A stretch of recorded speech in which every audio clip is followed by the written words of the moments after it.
20 seconds.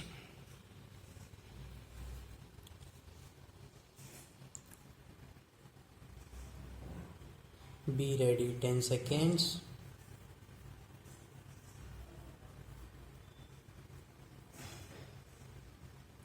Start.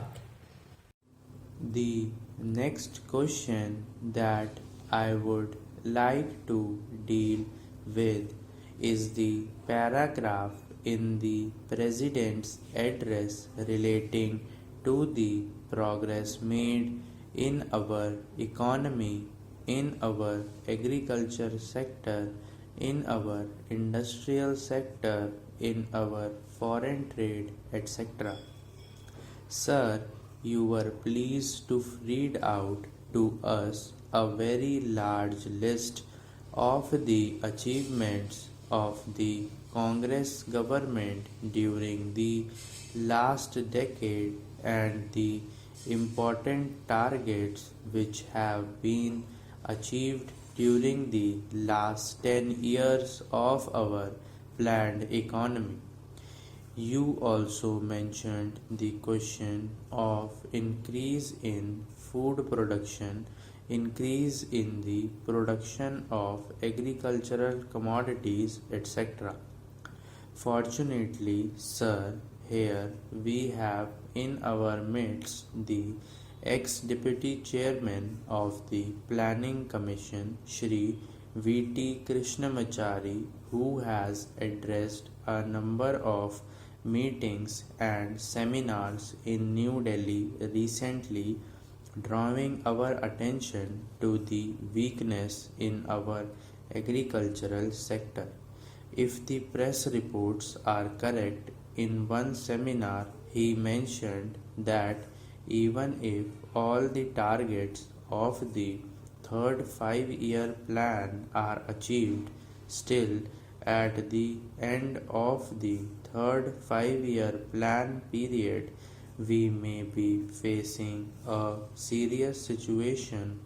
regarding the supply of agricultural commodities. He has also expressed the hope that we will be able to exceed the targets which have been fixed for the third 5-year plan. I do not know whether his expectation of exceeding the targets will be fulfilled or not, but it is quite clear that we have not been able to give sufficient attention to the development of the agricultural sector. It has also been stated that development of agricultural sector is one of the most difficult tasks which have been found difficult both by democratic countries as well as by countries in which total planning is going on. It is all the more reason, therefore, that we should pay more attention to the agricultural sector so that it may be possible for us to meet our requirements as and when they arise, and the situation which he has foreseen at the end of the third 5-year plan may not materialize. It is no use merely taking refuge behind some of the figures which have been compiled and narrating the progress which has already been achieved. We are happy that some progress has been achieved, but we are anxious that more progress should be there, and for that purpose also certain definite steps will be taken. In this connection, I am also happy to hear what the Defense Minister said yesterday in one of his public meetings, namely that the Government of India is contemplating to create a setup in our villages within our panchayats will be functioning more or less on the lines of parliament. Unfortunately, he did not elaborate that point further, and the press has not thrown any more light on what that exactly means. But if it means that the panchayats will be in charge of the resources that are available in the villages, that they will be in a position to determine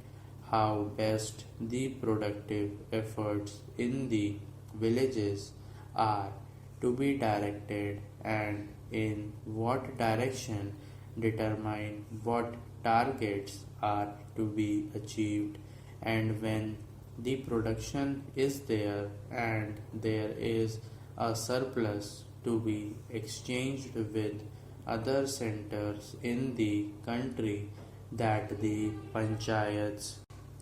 will have their say in the matter on what terms this surplus will be exchanged with other centers in the country, then I think a valuable step forward in the direction of building our economy on a decentralized basis will have been taken. We have always taken the view, sir, that if planning is to succeed in our country, and if there is not going to be any regimentation of our productive activity and forces, what is necessary is that the common man should have a voice in determining the economic policies and in formulating the economic plans of development, and should have also his say in determining on what terms a village or a group or an industry should be working for the development of economy as a whole. In other words, some amount of competition, some amount of bargaining power is to be generated in the lowest strata of our society and in the lowest rung of our economy, so that with the help of that bargaining power, under the overall influence and policy of the Planning Commission, it may be possible for us to develop our economy in a manner which satisfies both the interests and the requirements of the nation as well as the aspirations of the people. When people feel that they also have their say